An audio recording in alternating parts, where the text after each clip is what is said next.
বাংলাদেশের উত্তরাঞ্চলে ২২ কোটি টাকা ব্যয়ে নির্মিত হচ্ছে এক অনন্য মহাতীর্থ শ্রী শ্রী রাধা গোবিন্দ ও কালী মন্দির।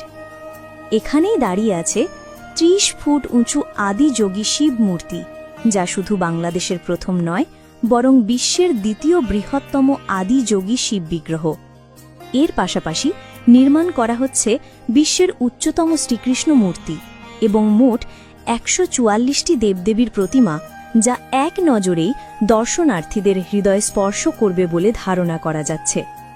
গাইবান্ধা জেলার পলাশবাড়ির কোমরপুর থেকে মাত্র ১ কিলোমিটার দূরে মধ্য রামচন্দ্রপুর বৃন্দাবনপাড়ায় অবস্থিত এই মন্দির আজ সনাতন ধর্মের ভক্তদের স্বপ্নলোক। মন্দিরটির প্রতিষ্ঠাতা গ্রামের কৃতি সন্তান ও সমাজসেবক শ্রী হরিদাস বাবু। তিনি শুধু একটি মন্দিরই গড়ে তুলেননি, বরং ভক্তদের মিলনমেলা ও সাংস্কৃতিক ঐতিহ্যের এক মহাসেতু নির্মাণ করেছেন। এখানে ভক্ত ও দর্শনার্থীরা পাবেন প্রথম, কারিগরদের হাতে গড়া অনন্য প্রতিমা, মনোমুগ্ধকর পুষ্পবতিকা ও দৃষ্টনন্দন বাগান, সারিবদ্ধ জলের ফোয়ারার সৌন্দর্য, এমনকি মিনি ক্লিনিকের মতো মানবিক ব্যবস্থাপনা। মন্দিরের সভাপতি হরিদাসবাবু জানিয়েছেন, বর্তমানে ৭৬% জমির ওপর নির্মাণ হলেও ভবিষ্যতে জমি ক্রয়